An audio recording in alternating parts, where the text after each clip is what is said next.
cultic, controlling, manipulative, deceptive.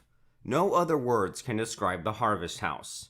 This organization was founded in 1997 as a place of hope, healing, and restoration. In the last several years, things have gone horribly wrong. A convicted child abuser in authority, staff sexually harassing vulnerable young women with the founder covering it all up, the homeless deliberately poisoned, donations gone missing. These are just some of the many issues surrounding the Harvest House. Former staff and volunteers have banded together and are speaking out. One long-term former staff member stated, "Yes, there's a good work being done by a few, but I could probably name thousands that have been there with a heart for the broken and have been driven out and shamed. In my 20-year affiliation, I have never heard the Harvest House or any of its employees apologize for anything. Never an admittance of wrongdoing, only a scramble to pull ranks and attempt to get their story straight and cover up." We recently met with the founder, Cal, and a board member for a 2-hour in-person meeting. What we learned was horrendous. The founder acknowledged some of the allegations, yet justified his staff members. In fact, he even stated point-blank that he would hire pedophiles under certain conditions. While acknowledging sexual harassment among his staff, and while acknowledging that he covered it up for a year so that no one would know about it, rather than apologize, he justified his actions as though his actions were normative behavior. He further blamed the victims and at times called them liars, even in the face of facts. In short, it was a meeting which revealed to us the depth of corruption that the Harvest House is entrenched in.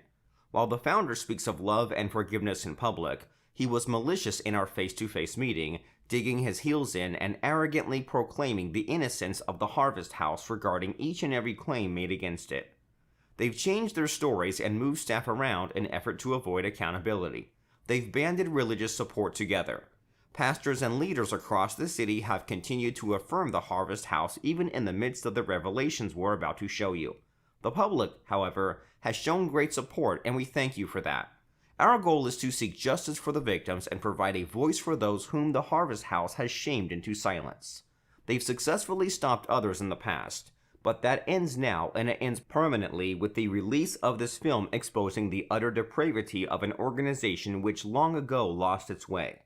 Without further ado, we present to you The Other Side, an investigative documentary on the Harvest House.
My name is Amanda Northrup, and I arrived at Harvest House in 2003 due to homelessness.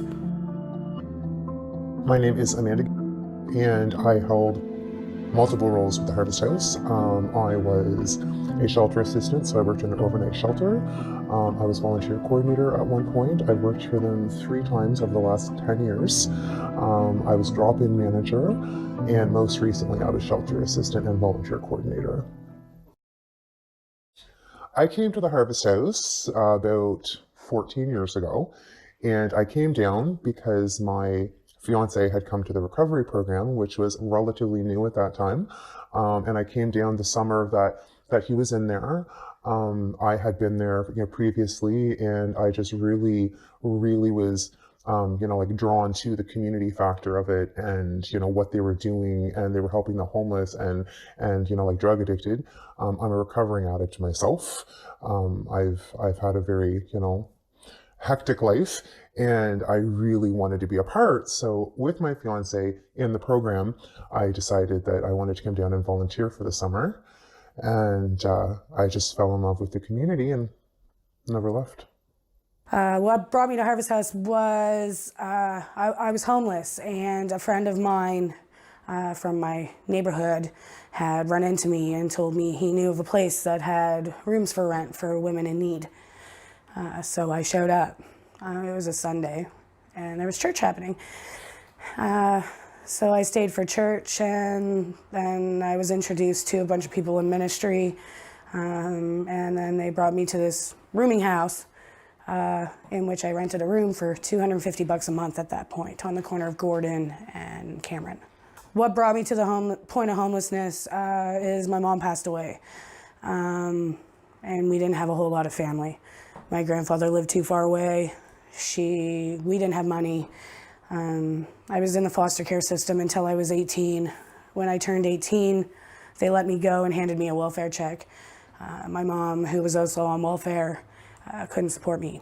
And then when she passed, I really had no other option. And then I found Harvest House on High Street. So when I first came to Harvest House, it was a close-knit family, both staff and community. We didn't have much as a community. Back then, there was no paid staff. We were all volunteers, and it was something I had never experienced before in my life, and it was something that was it was fulfilling and happy, and it was community. My experience with leadership in 2003 was amazing. I believe when God was still there. I felt amazing. I felt like these people cared. It was a warm hug. I felt great. We were close. It was family. It was, we went to each other's houses. We had barbecues. We had picnics. We did things together. And then I went back after leaving, after being gay for longer, after coming back with my tail between my legs. I came back, and they were all gone. Gerald had passed away. Cliff has passed away. I'm sure they scared a few away. And there was all these new people, and they had no idea.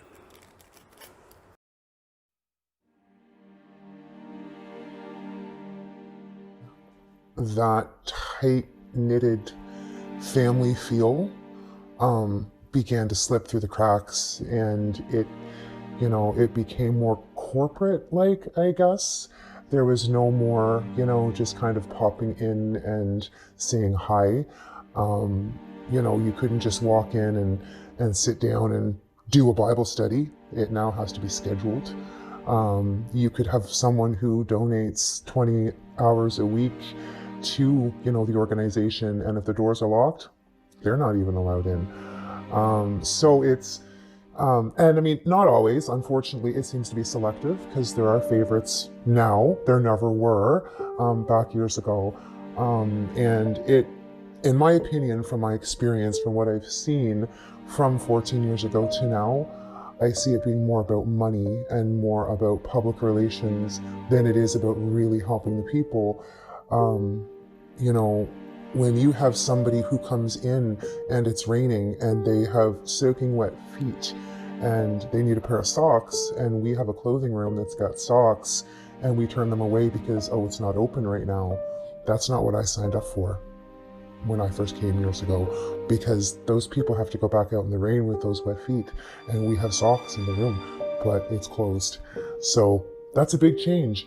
A lot of people who work there will excuse it. I was one of them, because it's very cult-like. If you don't conform and follow the rules, you're reprimanded, and it's almost as though you're ostracized in a sense until you do conform. And I'm not one who conforms easily, so I was getting myself reprimanded often because I would open the door and get socks. If people were barred, I would feed them, and then I would be taken in and talked to because you can't feed these people, they're barred from the property. It changed when Cliff and Gerald died. I think it may have turned into something different. The heart wasn't there anymore. And unfortunately, it took me getting away from my family. Sorry, it's kind of emotional. It really is. It took me leaving my family, coming an hour and a half away, for me to do anything with myself. Because there's no other shelter in Moncton right now. You're either House of Nazareth, which is a beautiful spot too. You're either there or you're at Harvest House. They took Tent City. I'd love to go back there. That was the best home ever. And my friends were there, my family.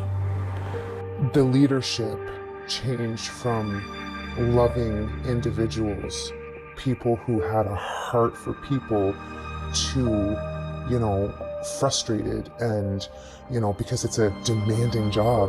So the frustration builds up and the leadership just started being bosses and, you know, oftentimes just kind of power tripping. Not kind of, definitely power tripping. When I remember a day that we could knock on each other's doors any time of night. I remember a day when, you know, someone would come to shelter 4 o'clock in the morning. We opened the door and we let them in, and we drug mattresses in from a shed that we had out back. And we gave them a coffee and we gave them something to eat because they were cold and they were hungry and they were tired. And that doesn't happen anymore. Oh no, you can't come in. So leadership's no longer leadership in a sense that a ministry should be. I don't even like saying ill about them because the point is there, but they're going about it the wrong way. And since they've gotten all this extra funding from places, the heart's gone. But the BMWs are parked in the driveway and the big fancy suburban trucks, and they don't hide it. You think they could be humble enough to park it down the road instead of showing, obviously, where the Harvest House money is going. Ever since the board of directors came and Cal lost his job and he became the pretty face for Harvest House, that's when things changed. That's when it's no longer home. My name is Amanda Dirksen, and I did a practicum for the Harvest House through my schooling from April 15th till June 7th. My name is Ashley Perry. My affiliation would be, I just stayed there. I never worked there. I never volunteered there, anything other than that. I slept there when I had to. I stayed at the Harvest House for 6 months. That was the longest, but I've stayed there off and on for the last 10 years probably. The positive experiences I've had at the Harvest House was getting to know the people that were using the facilities. Some of the positive experiences I had at the Harvest House were with the other people staying there more than anything. My best friends I've met at the Harvest House for the most part. I've experienced boundaries being crossed at the Harvest House. James Geldart, he would give me hugs, and I would have to squeeze the back of his arm to get me to get him to let me go. He'd also slide his hands down through his hugs. There has been, a staff member there who is very inappropriate when it comes to, sexual indiscrepancies and, things like really long hugs and, inappropriate conversation at times. And not just with staff, because again, I'm a strong personality. It didn't happen too often with me because I set it in place. But it happened a lot with the clients, unfortunately. The night staff, there's this James guy. On a personal level, talking to him, I've never had a problem with him. He's a little goofy, you know what I mean? You could tell that he's got some problems up in the head. But on a personal level, he's never struck me anything but a nice, goofy person. But I've slept there, and I was upstairs, and he is a pervert, and he does things to women, and he antagonizes, and he flirts with almost every girl that is up there. And if you give him a chance to allow him to give you a hug or something, that's what he does. He gropes, he holds, he touches. And I hear this from everybody. He is handsy with all of the girls. Well, most of the girls at the Harvest House. Like, it's ridiculous. And I've experienced that as well, but since then he's stopped.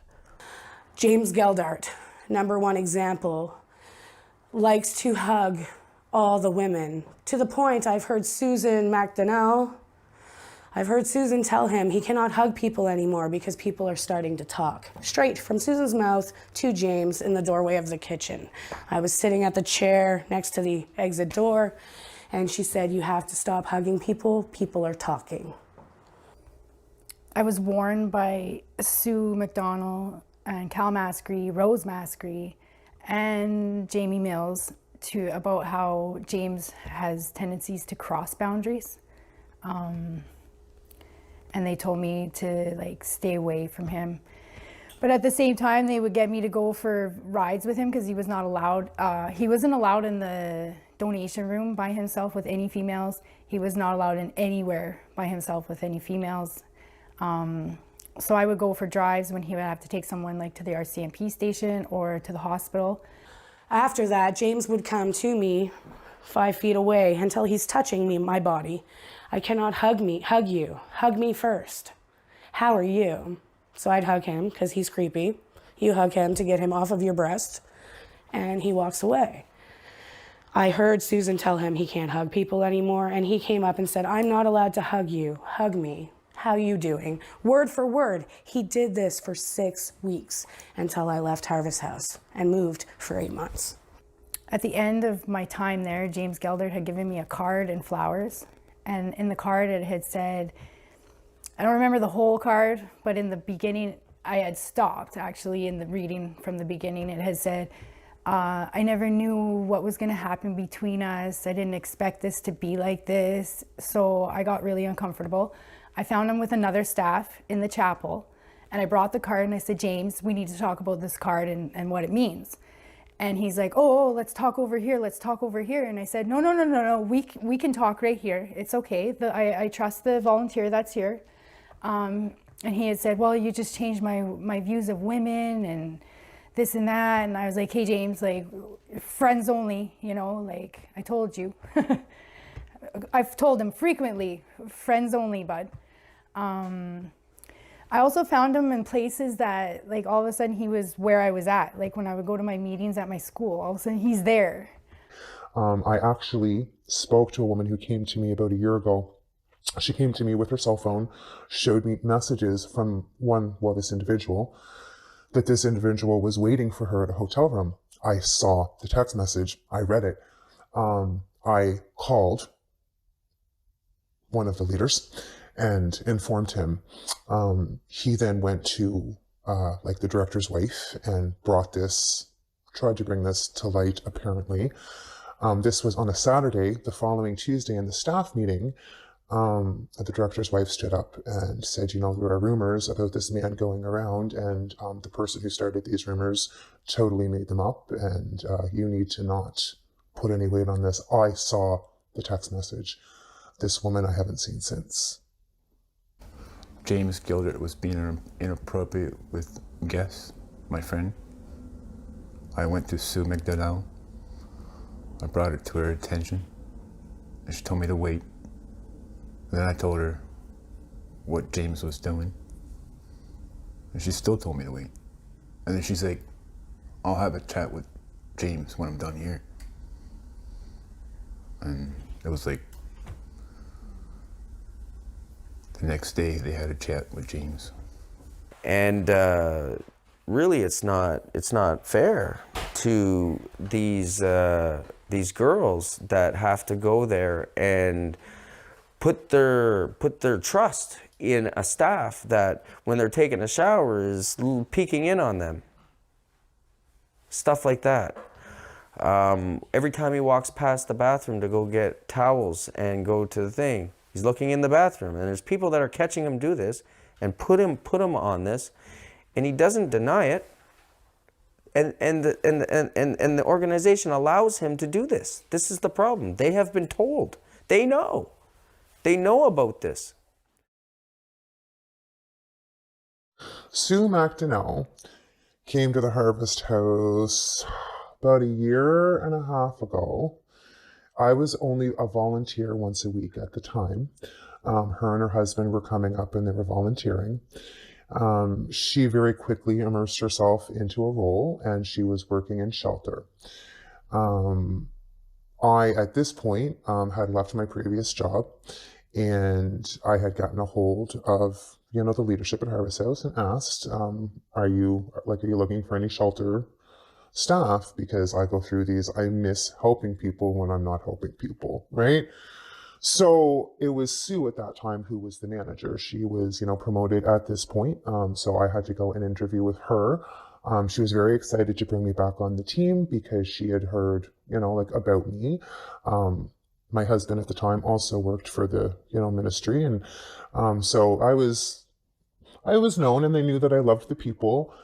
She was also warned that I was a bit of a difficult personality.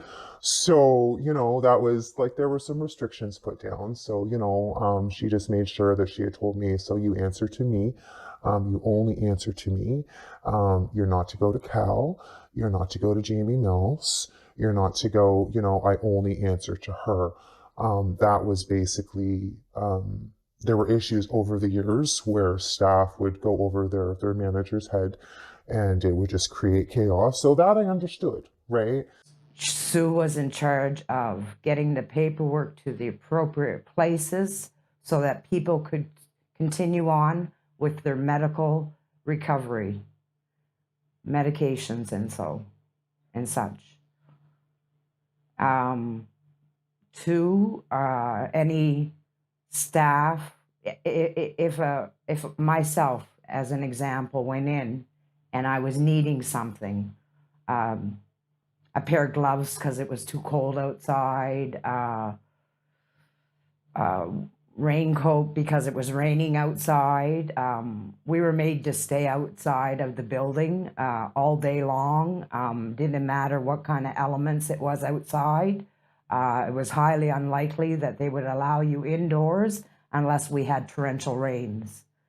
So snowstorm, light drizzles, rain, unless it was torrential, like the one we just had. Any other time we were made to stay outside. So let's say I needed a raincoat because I was out in the elements and I knew that in the clothing store, the clothing room, that there was a raincoat in there, then I would ask a staff member for a raincoat. Well, that staff member was made to go to Sue because Sue overseen everything. She was the boss. And when I first met her, I didn't mind her because she seemed at the time to really be there for the right reasons.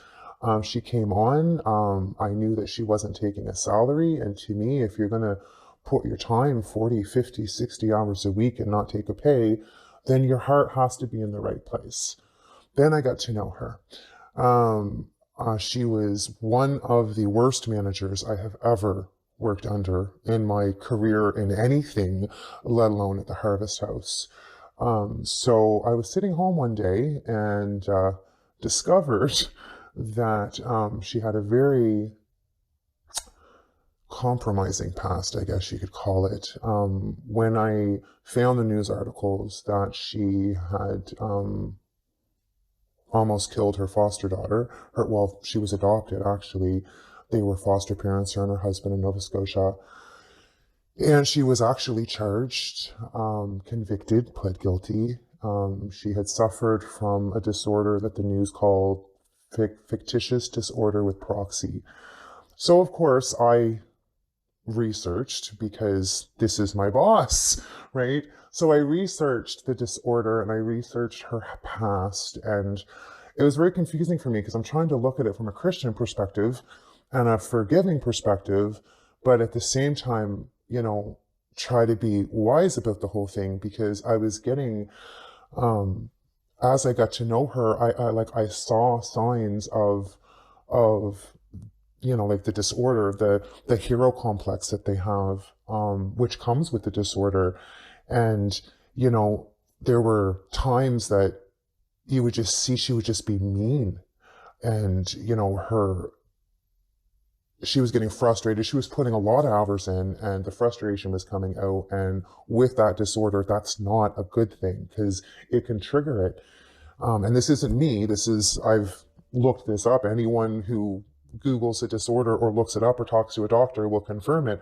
There are certain signs you look for.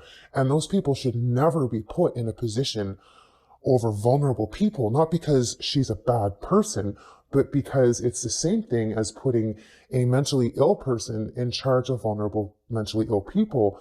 I'm a recovered drug addict. You're not going to put me working at a pharmacy with opiates. It's a bad idea. You don't put a recovered pedophile, even though he's been saved and, Jesus, and we forgive him. You still use wisdom. You don't put your sin and your weaknesses in front of you. That's not how we get strong. Like even in our first experience of being at the Harvest House, I was pregnant, and Sue McDonald's way of dealing with, there was nothing to deal with. I just needed a flipping doctor's appointment. I didn't need her to try to rearrange my entire life. I needed the doctor's appointment because I was even worried. And as it turned out, I miscarried. That's something that I'll live with, but I will never be able to live with the fact that this woman was she told me that you should go to Crossroads and leave Chris to fend for himself on the street. I don't ever remember having a conversation with her telling her, you know what, I really need to get away for Chris. I don't think this is the best for me. That conversation, nothing like that ever took place. So I just didn't understand. And then I find out what Sue Moncton Howell is all about. My word. The child I lost, or the children I have, and the grandchildren I have, they've never been subjected to anything so malicious. This is a woman who I thought was so friendly. She just seemed to be like, hi, how are you? Good morning, and sometimes those things are really encouraging and motivating to get your day going, right? And then to find out what she's really about, and she picks and chooses who's part of her clique. They were there to help me. They understood my care for my son. They were going to fight to help me get my son back when she tried to kill her foster children. And it is very much in the news that she did it. She got her job at Harvest House before she was released from Nova Institution. And the fact that she has that job with child protection background and a criminal record is absolutely obscene. And I couldn't work under her anymore. I couldn't. And then it went viral. It got out on Moncton News Chasers. It got out all over social media. It got all through the community. So Harvest House, and I was still working there at the time, they made the decision to move her up to the office. We're supposed to have people that are background checked, so we're comfortable having our children there. We're supposed to have people that are, what's the word? Recovered? People that learned from their life experiences. And I don't believe that she did. I went through a criminal record check. You are not supposed to be working overnight in the shelter there if you have a criminal record. And considering her charges and her history, putting her overnight shelter, and whether you're desperate or not, there's lots of volunteers who would go up there and work, or one of your paid staff. She needs help, and jail and Jesus might be her help, but she should not be in control or in any kind of authority figure over a human being or even an animal at that. That bothers me a lot. She doesn't put people's papers through. That happened 3 times just in the last couple days there.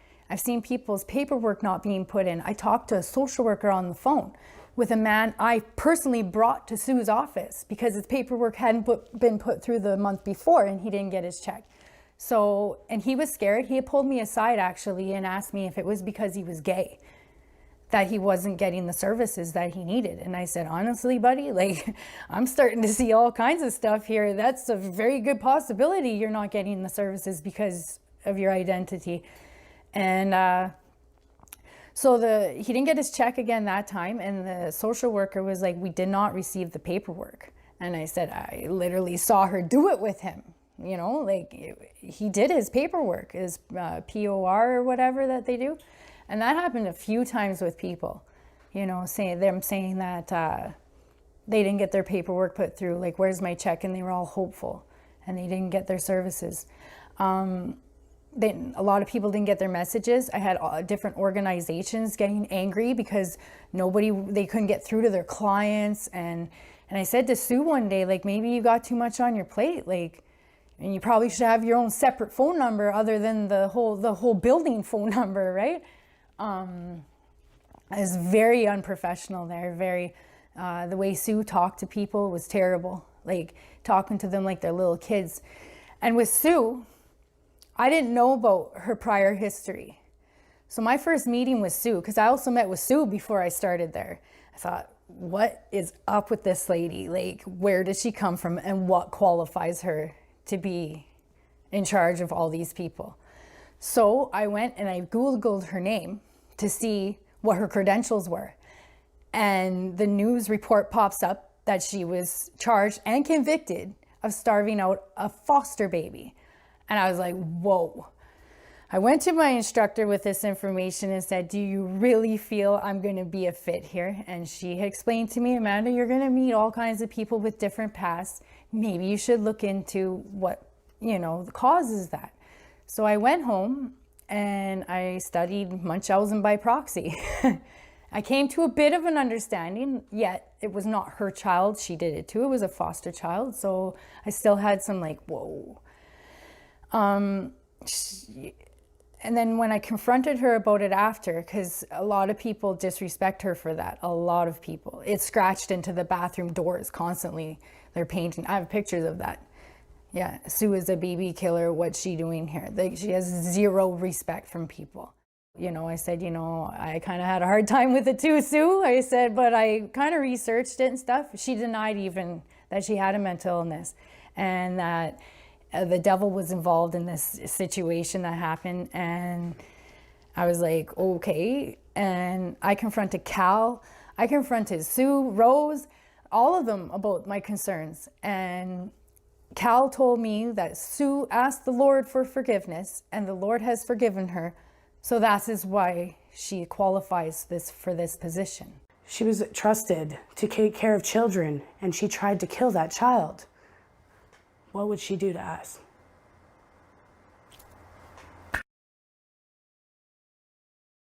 My name is Bob Rubel, and I'm a preacher with the Church of Christ. Do I have a vested interest in how I answer in this matter? I have no vested interest in the Harvest House. I don't know, other than what I read about what they do at the Harvest House. I have no vested interest in the people that are making the documentary. I'm simply giving what I understand about what the Bible teaches. Well, the first thing that comes to mind when I think about what the Bible has to say about caring for the poor is a verse in James, where James says to visit the orphans and the widows in their affliction and to keep oneself unspotted from the world. And it's interesting that he brought up those two groups, widows and orphans, because in his day, those were the absolute destitute people. They were starving to death, literally. And that was brought up as being the true religion that we should have, because that true religion is going to be doing good for the poor without any hope of good things happening to you, whether it be financial gain, whether it be praise from people, whatever. You're simply doing it with no hope that they'll ever be able to return the favor. Now, in our day, orphans and widows may not be the primary group. It may be the homeless, the destitute, the addicted. Those are the people that are really destitute in our world today. What does the Bible say about having spiritual authority over others? The Bible is very clear on that from a number of points of view. The warning, be not many of you teachers, because a special judgment is going to come upon you. So you have to be careful of that. A warning against people who are false in their pretenses. They pretend that they care for the poor, but they don't. These are all things that we have to be careful about. What should be our attitude in placing people in positions of leadership who have a past history of child abuse or abuse, sexual abuse of any type? We have to be very careful with this. Now, make no mistake about it, a person can't be forgiven of their sins, but you don't put the person in a position where they are going to be tempted or to fall back into their old ways. They have to be protected from themselves, and people have to be protected from them.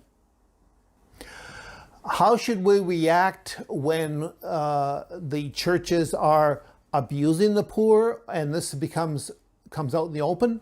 It has to be very open. As soon as a church is accused of this, the leaders need to make everything open to everyone, so that everyone can see how everything is being done. There's no room for doing things behind closed doors. What would I say to a group or a congregation who wants to block out disclosure or block out investigation into their activities? I would say that that is a problem in itself, that they need to be very open about how they are conducting their ministry. That's the first step to providing an open, honest service. Have I ever had any firsthand knowledge of how this was handled in churches? Yes, there was an elder that I'm aware of in a congregation that was accused of saying things that were not right to a woman. And immediately a meeting was held, the elder was there, the woman was there, the family was there, everything was very out in the open. As it turned out, the elder had done nothing wrong, but everybody had to be there in order to document that. There are some definite ways that Christians and as individuals or as a church can help the poor. And ideally, the best way that they can help the poor is anonymously. If you or I were to help the poor, we can simply make a donation. We don't have to tell anybody about it. We don't have to report it on our income tax. We don't have to do anything. We simply help the poor out of a pure motive of love.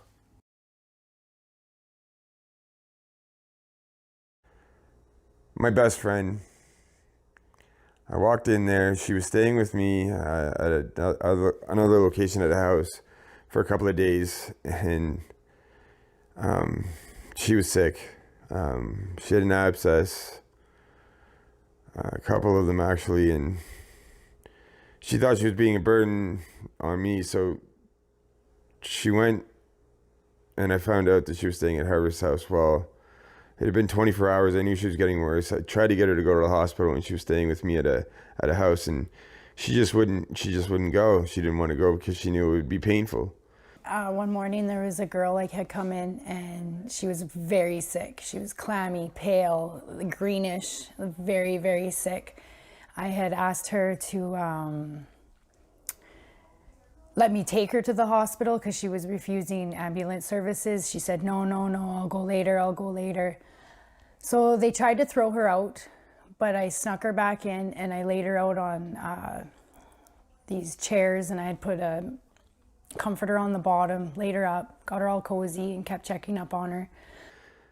Seeing her laying on 3 chairs at the back corner of the Harvest House,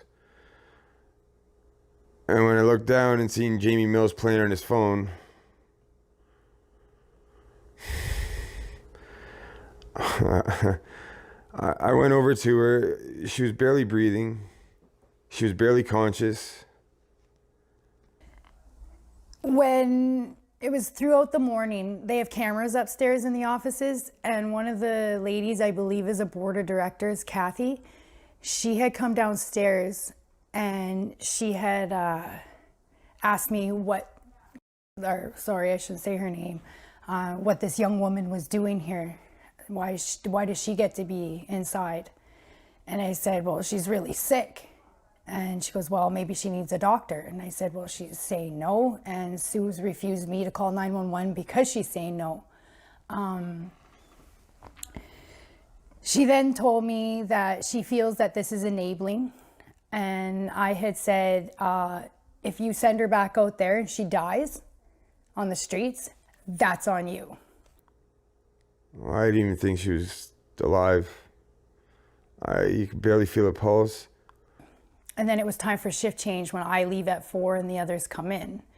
So Jamie Mills came on, and there were 2 other guests that had pressured Jamie Mills to call 911. So eventually 911 was called for this girl. I lost it. I said, Jamie, what are you doing? I said, you're not checking on her? Like, why the hell is she not in the bed? Well, she seemed okay a while ago. I said, yeah, and have you checked on her? His answer was, well, she seemed all right. I said, would you want to call a friggin' ambulance? Like now? And I told her that, like, I go with her and I'd stay with her, and like, man, Jamie Mills and the rest of that staff, they should be ashamed of themselves. To have somebody almost near death, and I went with her to the hospital, and they had a team of 10 doctors and nurses. It took them 15 minutes to be able to put IVs in. They had to put the IVs in her feet because her veins were so bad. Her palates were so low. She did end up being treated for endoendocarditis. She did die 4 times in the hospital over the course of a few weeks. And to think of what Harvest House, if I hadn't have gone there at that time, she might have died in Harvest House, alone, with staff neglecting her well-being. Myself, it was more for personal care, because when I was going through chemo, I was sick all of the time. And when I was staying there, they wouldn't even let me lay down in the room that nobody was staying in downstairs to sleep. They still made me go outside during the day. And this is the middle of winter still. I have no hair. I'm sick from chemo treatments 2 days before, and they still won't let me in even to sit down and be warm during the day. They make me stay outside. When I did decide to go to the Harvest House, I was sick with pneumonia. And there was a couple people in there, like I said, that were all Nancy, like, we're going to look after you, right? And a couple of the girls tried to get me water to bring down my fever, and we asked for water with ice cubes and that in it, and we weren't allowed to have it. No was the answer. No, not just no. That night when I went upstairs, I couldn't even go in the room and lie down. I slept on the the washroom floor because it was cooler where I had the fever. And the guy was working that night. He came in the washroom with a great big bag of ice like that and said, "Here you go, Nancy." I went, "Oh, wow, man, thank you very much," right? Because I was told from the higher up staff, no. So that person that gave it to me, I think they just went and grabbed it and hid it away and took it to me, right? So, and I was, one of the girls asked if I could have a blanket to cover up until we went upstairs. And the staff that was working, like every now and then I'll smoke pot, not very often, but like I don't do the dope no more. So I was lying over in the corner. Like I said, my fever was bad, and this girl went and asked staff for a blanket to cover me. So she couldn't even get a blanket to cover me. And the remarks from the staff member said, "Well, maybe if she wasn't so fucking high on the dope and that, she wouldn't have a fever." Well, the girl come back and said, "Listen, yes, I like my needles and I like my jib and that, but this girl here, no, man, she don't touch none of the dope." So that was uncalled for. But anyway, she got me covered up in that with coats and whatever. There was this gentleman that came from Saskatchewan, and he had a tendency to drink rubbing alcohol. And we had previously called 911 for him, but this time it was 9:10 a.m. and he was inside the chapel and he was passed out. Another guest had come to me and brought me the empty bottle of the rubbing alcohol and said, "I think he was drinking this again." So I brought it to Sue and I said, "Sue, like, he's been drinking the alcohol again, like, we got to get an ambulance." "Where is he?" I said, "He's in chapel." Well, then she hummed and hawed because we didn't want to disrupt chapel. Then she made a justification that he was surrounded by people, he was still breathing, and that we could call 911 at 10 o'clock when chapel ended, which is exactly what happened. I felt guilty that night. I did. I felt really guilty. And the next day I went to see my teacher or my instructor, and I told her about it. And she said, "No, that's not right." And she came down with me to the Harvest House. She met me there and told Cal and Rose, "Amanda will be calling 911 when she needs to call 911, whether chapel's in session or not." So they agreed to that. And Sue was not there for the meeting because I had asked Sue not to be there in any of my meetings. And so the following week, I'm doing dishes and a guest comes up and says, "Amanda, he's over on St. George and Cameron and he's on the bench. He's been drinking the alcohol again." I said, "Okay," dropped the dishes. I ran over to St. George and Cameron, called 911, waited for all that to happen, came back, and then I got criticized from Sue that I'm not a team player, that I shouldn't be leaving the property, that basically because he was off the property, it was not our problem. So then another time happened. "Amanda, he's over on St. George and Dominion, on the corner of St. George and Dominion." I said, "Oh." So again, I went running out, called 911, and then I got reprimanded again for it. And she basically told me that had I not been a student, I would have not have lasted there for my actions. And that maybe I should look into being like a street worker, like a community outreach worker, and that would probably be better suited for me. Some other experience I had at the Harvest House while I stayed there, I had to pass in my medication. Any kind of medication you have to pass into the staff. So my medication is for chronic pain, and so I gave it to the staff. So my first lot of pills I take them between 4:30 and 5:30 in the morning. No hip squats or box. I could be sleeping. I wake up because my pain wakes me up.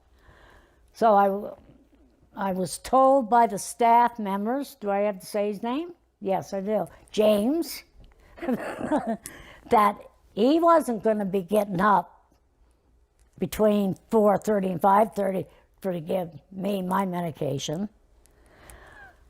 So, in the story, I was late having my medications. So, my medications were no more. They were empty. So, when I went to the drugstore the next day, I wasn't so honest. Instead of turning them in like I was supposed to do, I never done it. I hid them away in my sock because I got chronic pain. And if the staff is not going to give them to me, I keep them myself. Yeah, so far as I understand, at the Harvest House, no staff there that is working there part-time, full-time, as any certificates of any kind to pass out medications to myself for chronic pain or people with mental illness. And when Charles left the George Dumont Hospital, he knew I was staying at the Harvest House, and he many times stayed at my place in Moncton before I was evicted. So he didn't have any place else to go but to the Harvest House for a place to sleep. So Robin and her husband Charles, I had come and Charles was sick. He was in and out of the hospital. I remember just cringing because they would make him leave and it was cold outside and the man was like yellow. His eyes, like the white of his eyes were yellow. And then I learned he had this heart condition going on and that he was basically, he was dying. After leaving the George Dumont Hospital to get shelter for the night, and as he knocked on the door, one of the staff went to the door and said that you're not welcome because you're not here before sign-in.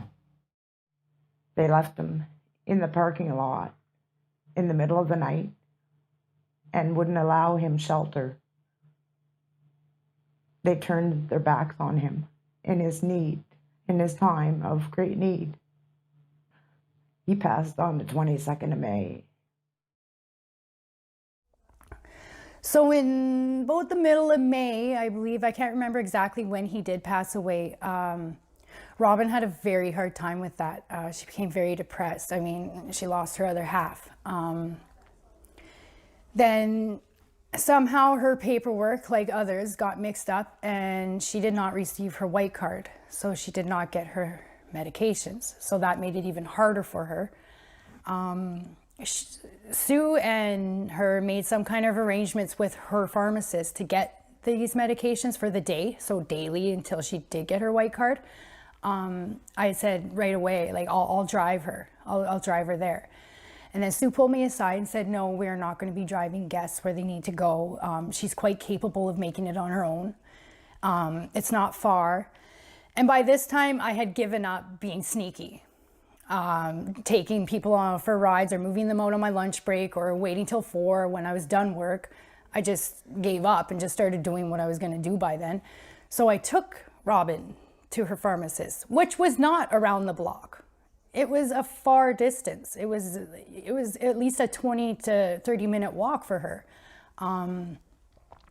In my heart, I feel even if it was around the block, I'm still going to drive her and I'm still going to have that talk with her, give her a hug, give her alone time, you know, maybe listen to a song that reminds you, because music like helps me a lot. I've noticed it helps a lot of people in my car. They have their own playlists. But yeah, I would have taken her no matter where. I would have walked with her. Whatever the case, she needed to be with somebody. After that, Robin went missing. No one, not even her son, knew where she went.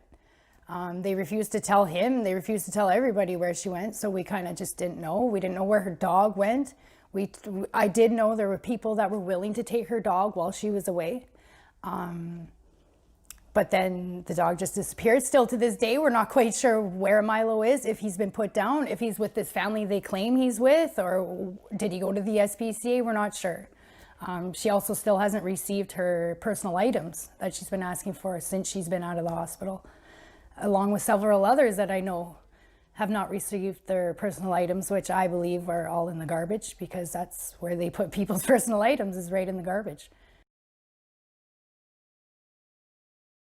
When donations would come in, we'd bring the bags into the donation room, and it's locked. So I personally would bring in bags. There were still tags on some of these things. There was like Nike shoes, there like some really good stuff, really good clothing. People in this community are very generous. But then it wouldn't be there. So then I started watching. And when chapel would end, these church ladies would come in and they would bag up the clothes, and they would leave with 6 to 8 bags of clothes. And I started catching on. One day after it had completely stormed and I woke up face down in a puddle, frozen, I went in and asked for a pair of socks. Their answer to me was, "We don't have any." So I wrapped 2 t-shirts around my feet, walked to Salvis, and managed to get 6 pairs of socks. But how does a homeless shelter not carry socks? Well, it could be because of the fact that, gee, I don't know, the donations that are going in there for clothing, you have a bunch of little ladies walking out with bags full. Is that where the socks are going? I don't know. And I was like, what's going on here? So then I started getting nosy. I said, well, where are you guys bringing all this stuff? And they said, community living. And I said, but didn't the community, or isn't they under the assumption that this is going to the homeless? And they said, well, actually, we're only giving away the stuff that we can't use. I'm like, 6 to 8 bags of clothes, you can't use that? And then I kind of just got sloughed away. So then I started telling the church ladies, oh, I'll help you with that. And I would take the bags and I'd look, and it was the like stuff that was brought in. And I'm like, what?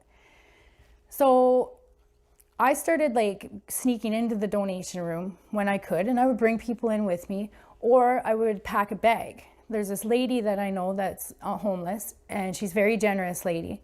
And I would pack the bag full of clothes because I know and give it to her because I know she would go hand it out to people.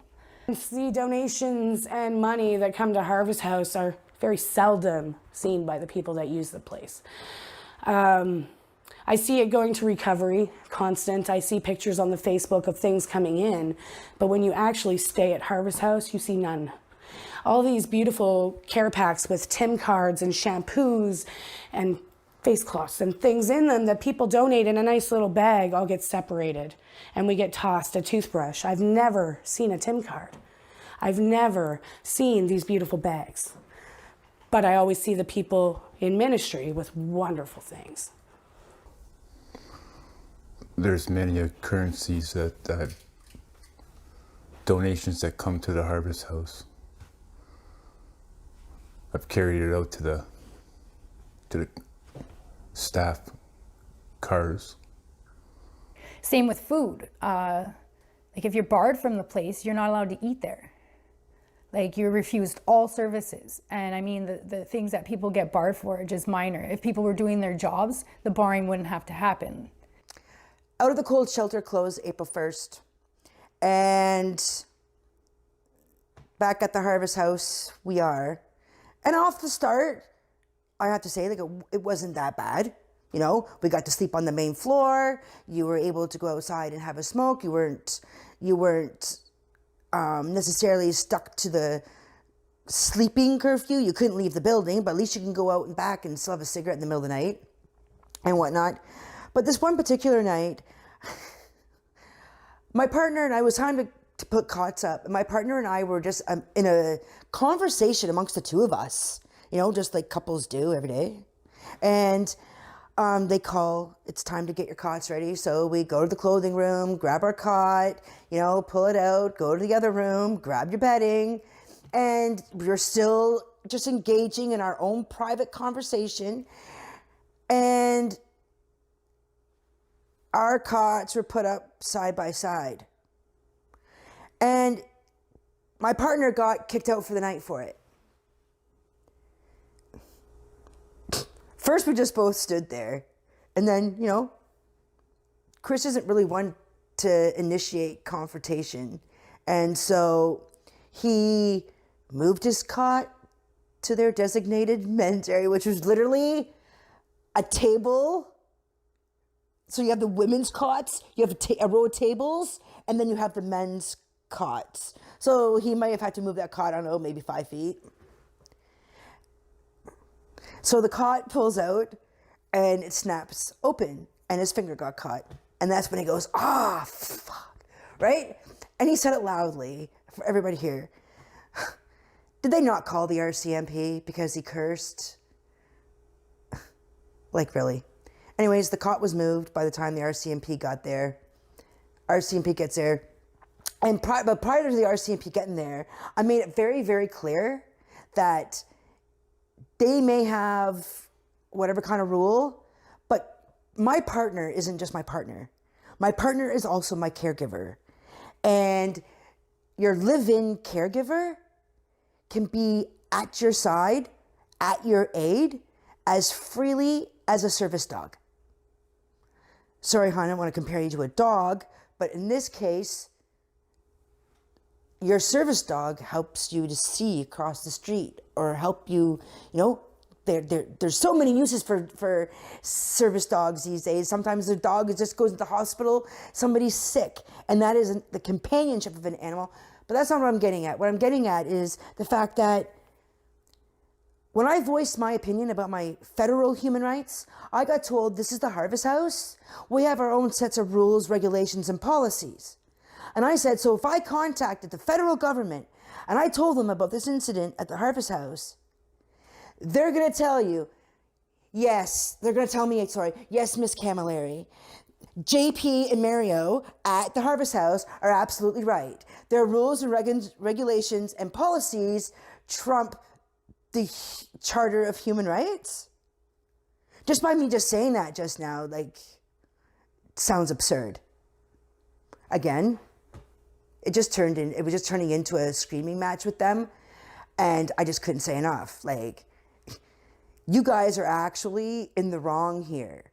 It's not like as if we set up our cots, we crawled into bed, and we're sleeping on the same cot. Do you know what I mean? Like, just because you're homeless doesn't mean you don't have morals and self-respect and some dignity, and like, it doesn't mean you're hopeless and an exhibitionist. I don't know where they were going with this.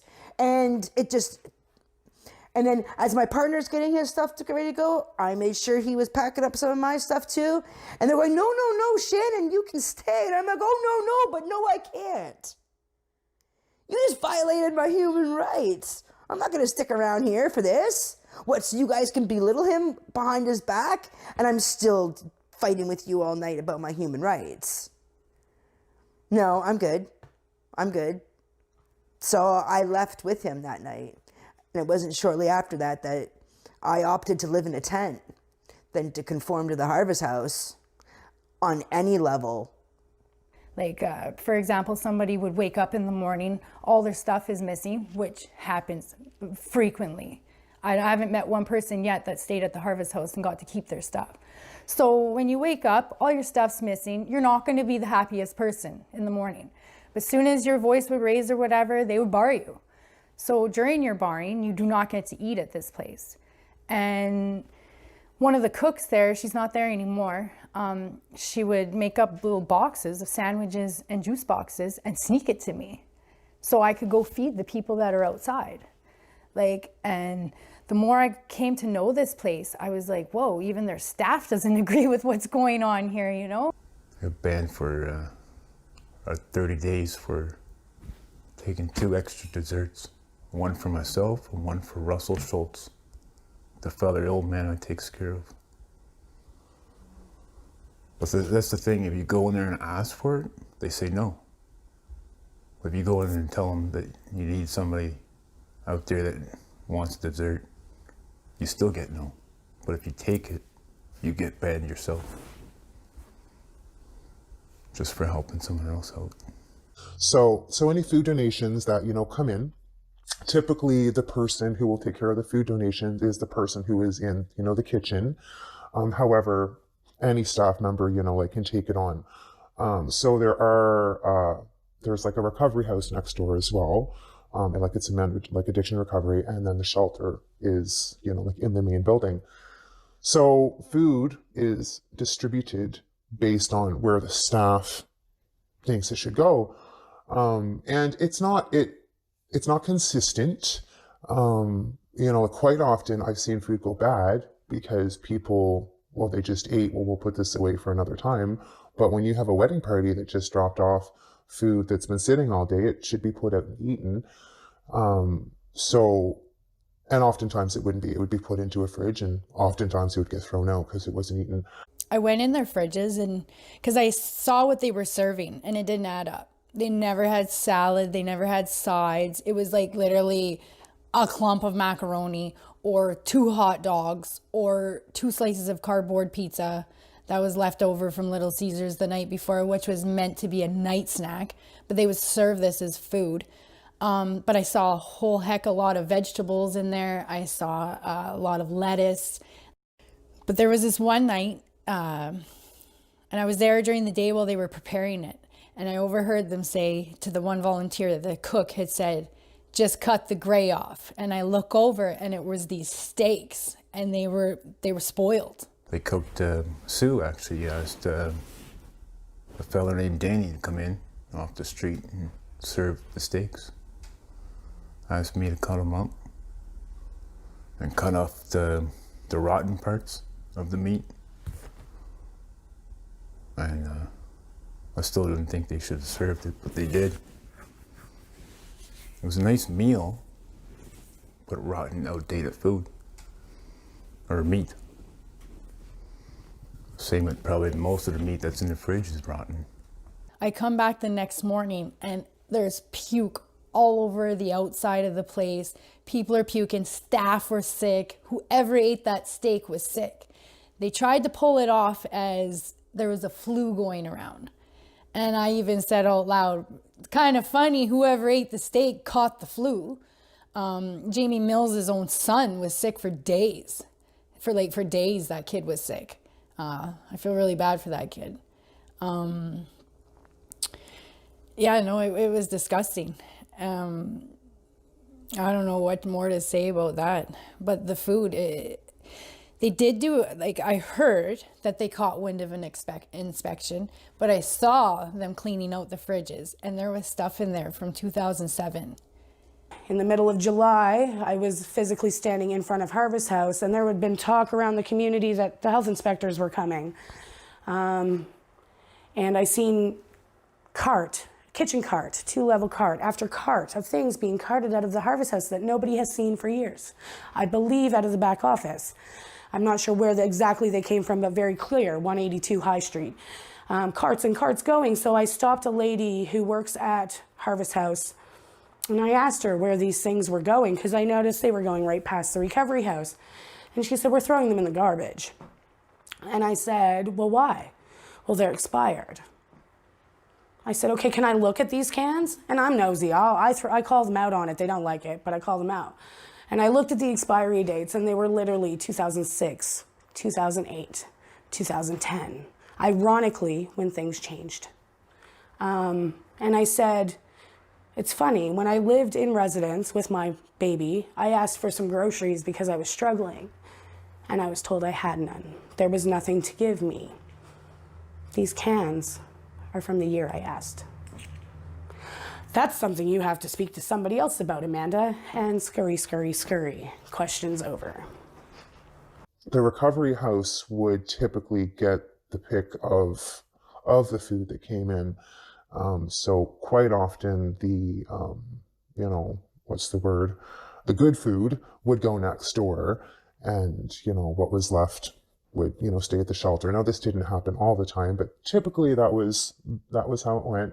I was at the Caring Kitchen one day, and we were just making jokes because they serve either juice, pop, or whatever you want. They give you at least one glass.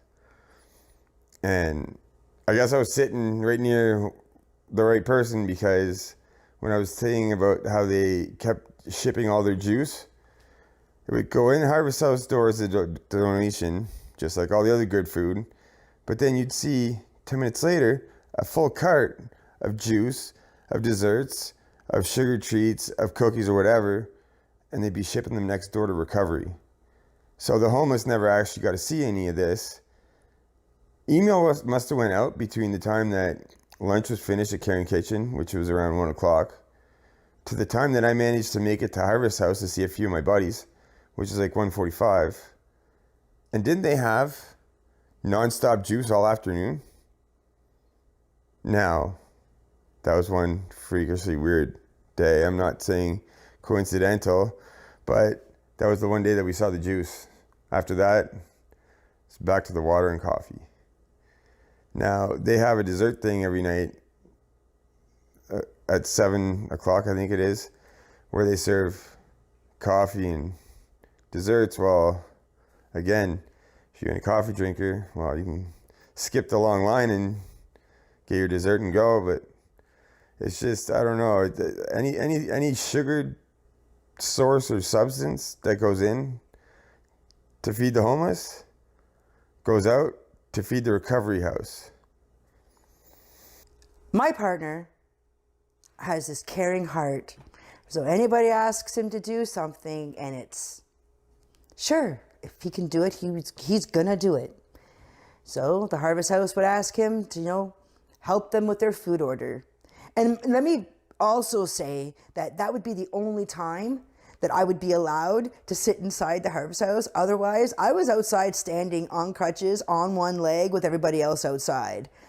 I don't ever look for special treatment, but when they close their doors and lock it and you're out there, sometimes you don't even know how long you're going to be out there.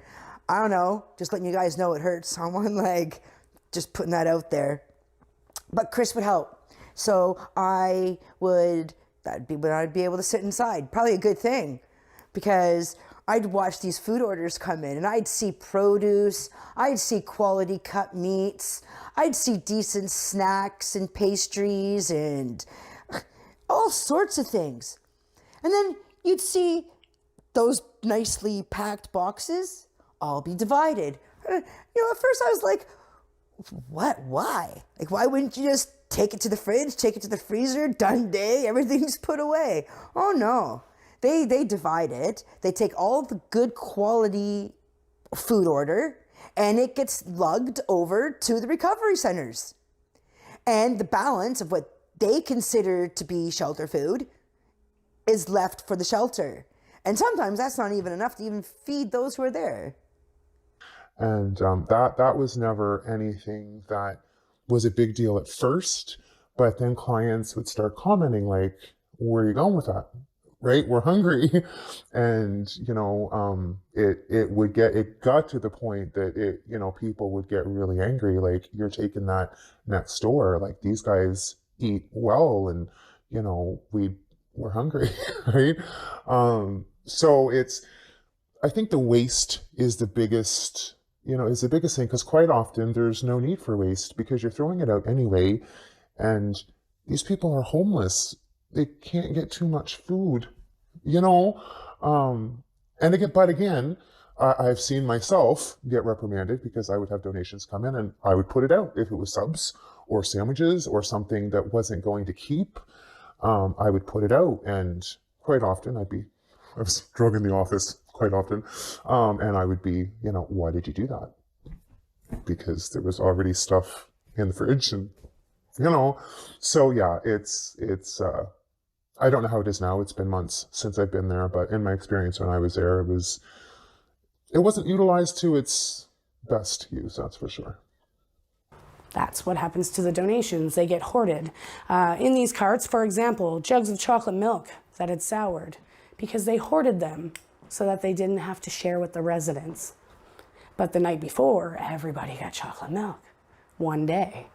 There was at least 10 cases, milk crates of chocolate milk brought out and thrown away, sour, because they couldn't put them in the fridge because somebody would see them and they soured. They could have handed everybody a jug of chocolate milk at supper that night and been okay. But they can't do that. If there's 5 packages of ground beef, you divide that into 2.5. 2.5 goes here, 2.5 goes there, if that's how you have to make ends meet. But you don't take all 5 to the recovery and leave the shelter with what? Because I do recall, Cal, being in your lineup for food. I was a resident in your shelter, and there was chicken being served. By the time my partner and I got to the lineup, we had to wait in line for hot dogs to be boiled. Food go into Harvest House, and I've heard the people bringing it in for the donations. Well, the expiration date might have been like yesterday or the day before, and hear the staff, oh, that's okay. I'm sure we'll be able to serve it. And I'm thinking, I get the fact that there's expiration dates that like a lot of food can go after that, but I mean, when you're serving people that you're supposedly charging $8 a day to stay there, you should be able to at least serve them something that's not past expiration.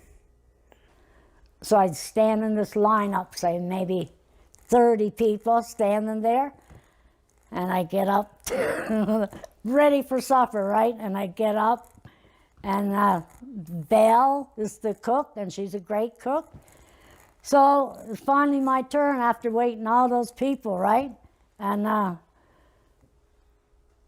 we have $3, $3. Well, and if you don't have $3, Nancy, you can't have supper. If you were working, even if you were staying in shelter, or if you were coming in, if you're working poor, if you have your own place but you don't have money for groceries, there was a time that there was a $3 fee charge for food plates, yes. Well, yeah, a lot of times I'm a bitch when, the food was donated, so, But, no, get out of the lineup, no supper. Sometimes when I did that, maybe there was a guy there that had $3. So we used to all share. Like, it could be someone else that wanted supper that didn't have $3. So we all, tried to make sure everybody had a supper. And that's what they're doing, is basically they got emergency funding from the government. And when they first started taking people in, I want to say April 1st is when they started doing it after the fire hall closed. They were not only getting $65 a day for each additional person that they housed, but they were turning around and taking $8 a day off of everybody's assistance check, disability check, old age pension, so that by the end of it, the amount of money that they were getting was like $73, up to $75 a day. Someone who is homeless or has been staying in shelter and they have got a check, like an assistance check, once they get the check, they have to pay $7 a night to stay there. If they're working, they pay $7 a night to stay. They are encouraged to move on. They are encouraged to get a room. There are resources, there's rooming numbers, and the staff does try to help them to get a room or an apartment or whatever. I mean, an apartment on $537 a month is not very realistic. So quite often they'll end up staying in shelter, and yes, they have to pay $7 a night. I worked a shelter, I took the payments. I actually quite liked Rose when I first started there. She was very friendly. And then I started to see a different side of her. She started inviting me to do the walk around, which I thought was pretty cool. They do a walk around to clean up all the garbage. So they go from High Street all the way past to Dominion and then back up St. George. During that cleanup, we would get to the end and when we're coming back to the Harvest House, and usually there'd be a backpack or clothes, and you would tell that it's somebody's, but she would just huck it right into the garbage, and I would pull it out and say, like, Rose, this is somebody's backpack. Going around, clean up around the block every morning before service, church service, or chapel service they call it. I clean it up, garbage and litter. But this one time, this got me. This is the day I quit cleaning up with her. We come up and the office doors are right here and there's a cement pad here. There was a perfectly rolled up tent and it had some 2x4s sticking out of it. Sue walked up and I was right beside her and she went up and kicked it. I said, like, Rose, like, what if somebody was in there? And she goes, good thing there wasn't. And I was like, what? So she orders this one volunteer to throw it out. My friend Jonah had his tent tarp bundled up. She dragged it to the garbage box. She asked me to throw it out.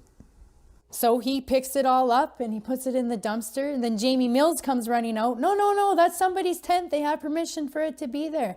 And Rose just laughs, I thought it was garbage. When I found out it was Jonah's tent, I took it out, gave it back to him.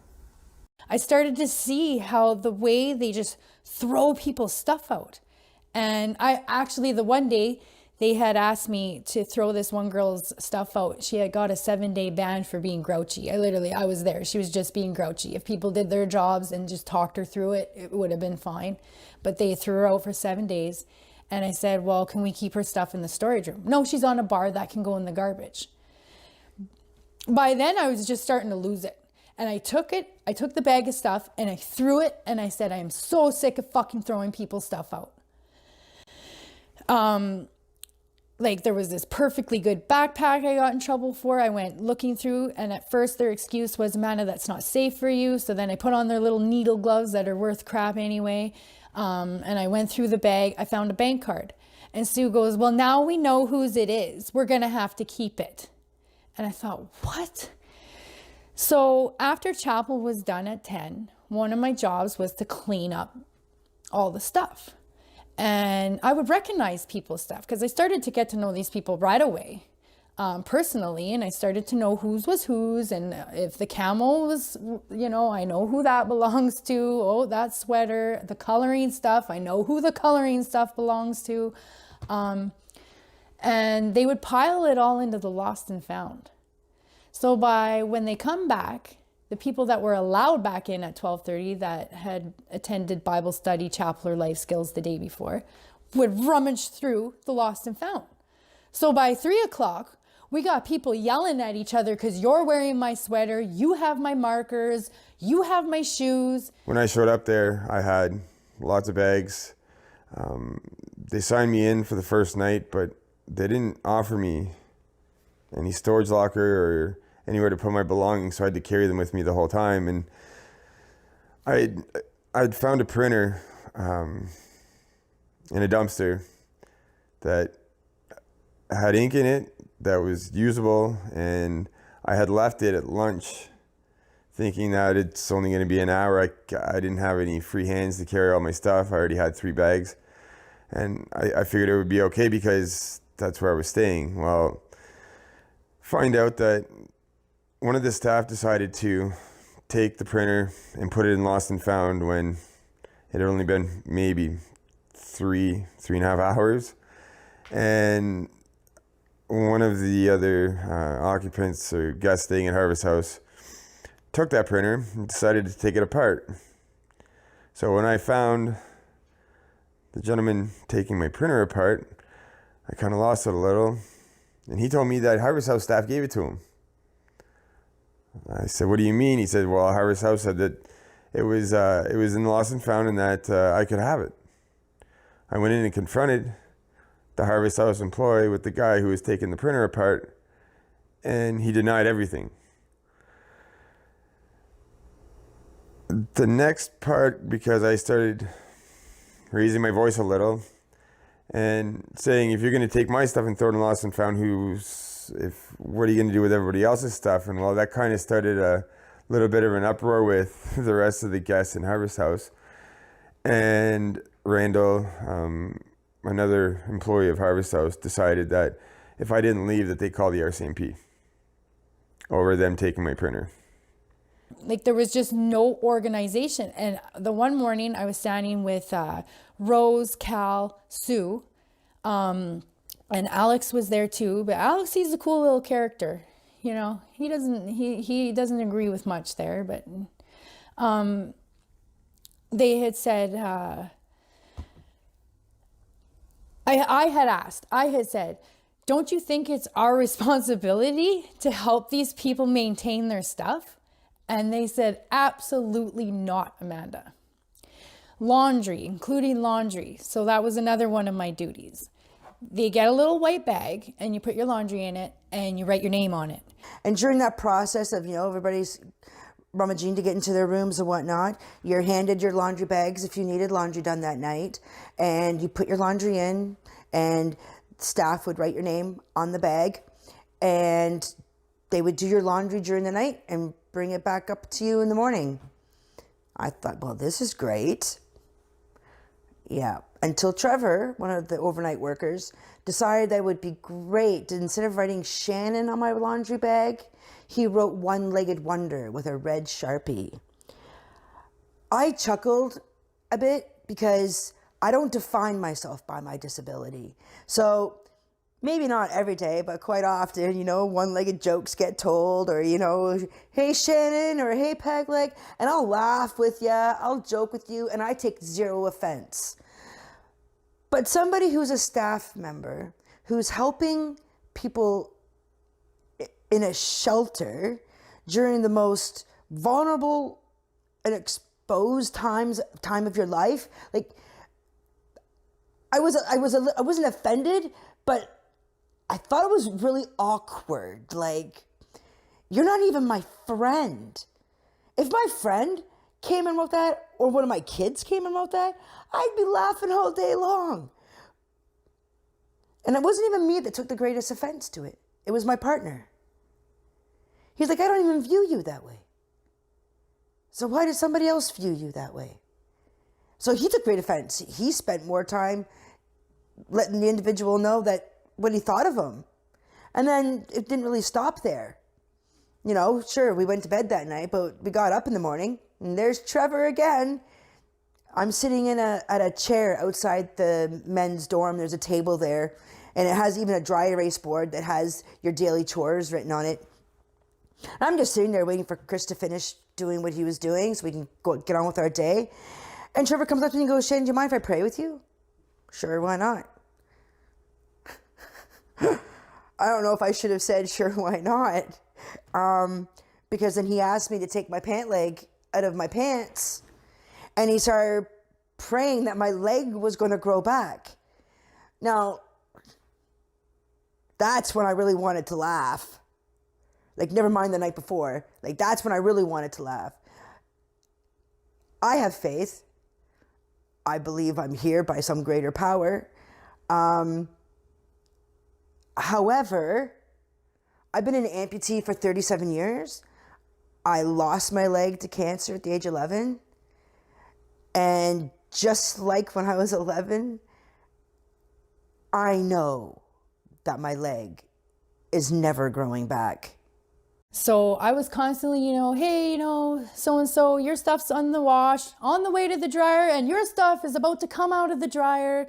And, it was organization, letting people know where their stuff was at. And then I would come back on the weekend, and from the weekend, on the Monday, and people would be like, man, I wish you were here doing laundry on the weekend. I lost all my clothes, staff did laundry last night. I can't find anything. People were constantly missing their clothing from the laundry room. I feel like we could add way better organization, and that could have been kept a lot better. I don't see any reason for people's stuff to go missing when it's in the hands of staff. I don't know. And then another thing that caused chaos is people would steal from each other in the night. All of my belongings, I had sat down in a chair and I was very exhausted. So I put my bags underneath my feet and my purse was on my shoulder. When I woke up, everything was gone. That was my first day being at the Harvest House. So then they wake up and they're kind of in a fuss. They're grouchy. They say, what's wrong? All my stuff was stolen. They would ask to check the cameras, but they were told, no, you have to call the RCMP in order to look at the cameras. Knowing that this population, the majority of this population, is not going to call the RCMP to look at camera footage. They don't want to bring the RCMP to the Harvest House. And, I understand that. So the rules when I was there in April of 2019, they frequently changed, but this one was set. You had to attend chapel at 9 a.m., at 4 p.m., or the life skills study at 6, which the life skills studies was basically Bible study, in order to get back in the next day for 12:30. If you did not attend the Bible study, it doesn't matter the weather, it doesn't matter anything, you're out. To me, that really kind of threw me off, because when we're helping people, like, we're supposed to be helping the people, not building our own agenda. They were a shelter that they kick you out at 9 o'clock in the morning after breakfast is done. They tell you can't go back until 12:30, 1 o'clock. And then they change the rule to, well, unless you stayed with us the night before, you can't come in at all in the afternoon. So, but here's the thing. There was people going in those doors between 9 and 12:30, and then again from 1 to 5. Anytime they were closed to the homeless people, they were open to everybody else. Like, I don't know who all these people were that were going in and out of there, but they were always going in empty-handed and always coming out with stuff. Didn't have to be little church-going ladies. It could have been anybody, or a bunch of men going in there in the afternoon, having a meeting and then leaving, saying that they were doing something in the chapel. But that's the thing, like, you don't, like, and I mean, it's none of my business what's going on with Harvest House. I mean, they obviously have a business to run. They obviously are running a very successful business with all of these new locations opening up. Every day they have a Bible study at 9 a.m. and at 4 p.m. And if you do not sit in the Bible study, you have to leave the building. Rain or snow or shine, yes. And if you're sick and you don't feel good, don't matter. You're out the door. So you can sit in the bike racks or on the ground. But lately, Harvest House has become so cold that the one concrete slab that they had that had some shelter from the rain, they fenced off. So now it's almost as if they're trying to, like, establish some sort of compound here where, well, if we're not open, we don't want you out front. Because they will call the RCMP to have you removed because you're loitering. You're a homeless shelter. Where are they supposed to go? Where am I supposed to go? So, if it starts raining, you might have a little bit of a lip if the pigeons don't poop on you. But, like, there's nowhere. You got to go somewhere else. So, Cal, who thinks that, well, we have an early curfew of 9 p.m. because it keeps them from committing crimes overnight. Well, you know what? All you're doing is you're kicking them all out anyways, putting them all over the city because they got nowhere else to go. You're the shelter. You should be at least accountable or want to help because that's the Christian thing to do. Well, they're running it like a business. If we're closed, go away. You know, like, the worst of it was, like, this is like, they put their claim to fame that they help people and they're so loving and they're so compassionate. Yet most of my days I was sitting at a table by myself watching the people outside behind a locked door. The people we were supposed to be helping are curled up in, like, bike racks. They're passed straight out in the front of the place. They're wandering aimlessly down the street. Like, there is no help.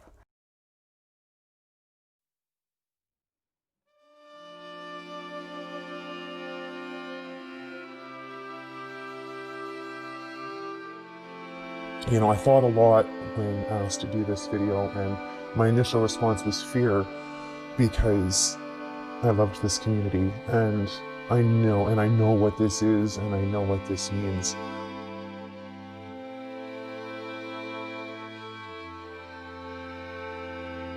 Doing this interview could potentially cost me my diploma from what I earned in school for speaking out. I battled with that when I was done school, because I was warned about it. But in all honesty, I think the cost is worth this, because these people are worth it. These people are amazing.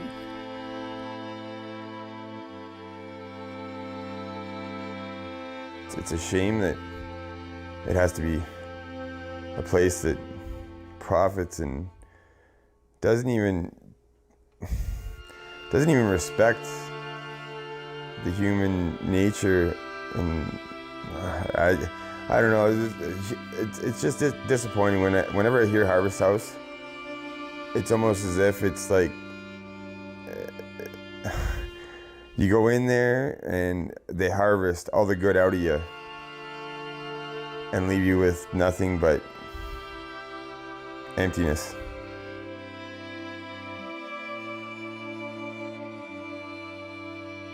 It'd be Harvest House leadership. It's time to change. It can't be the way it is, because people are going to start just not even bothering to go and listen or care what they have to say. And it can be dangerous for some people. And I don't see anything bad happen to anybody there. But leadership has to change. Because it's not the way it needs to go back to the way it used to be, because it's not at all the same. And people are leaving and freezing at night because they'd rather sleep in a tent than sleep at the Harvest House. It's not right.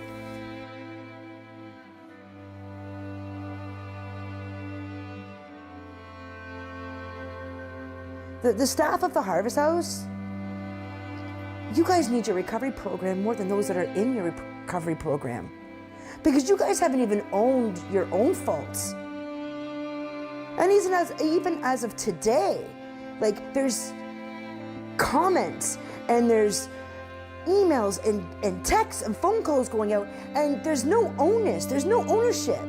But when you guys do your recovery and you guys are in church, you guys talk about owning it so you can become one with God, right?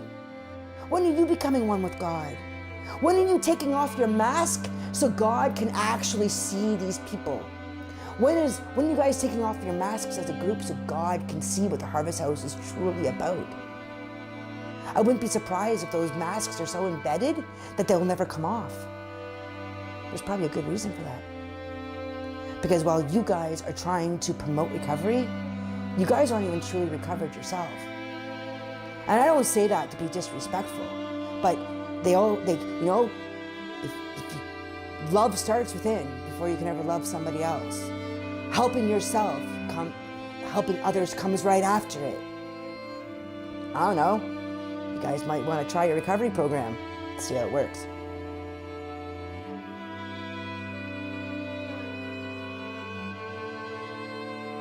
If I could say one thing to leadership at Harvest House, it'd be what happened. I've asked many, many times before, for the last 2 summers straight, what happened to this place? I think it's our right to know what happened.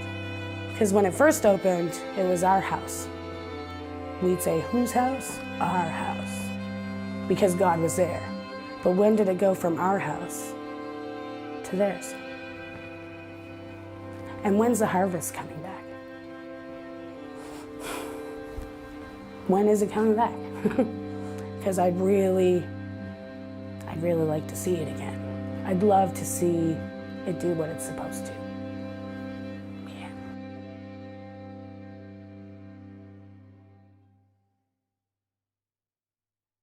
Anyone watching this documentary, anybody who is watching it, whatever your motives are, listen to your heart, trust your gut. Our gut never steers us wrong. One of the big issues from my experience in not just this community, but other communities can have it as well, is the desire to defend and the desire to not believe and the desire to knock down and say that the motives for this documentary are wrong. But the fact is, this isn't about the staff, this isn't about the organization, this is about the people that need to be helped, that need to be loved, that when they have wet feet deserve a pair of socks, that if they are hungry deserve a plate of food, because that is what we're supposed to do. And if you can't do it, stop doing it and do something else.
You know, like, Cal, it's a mess here.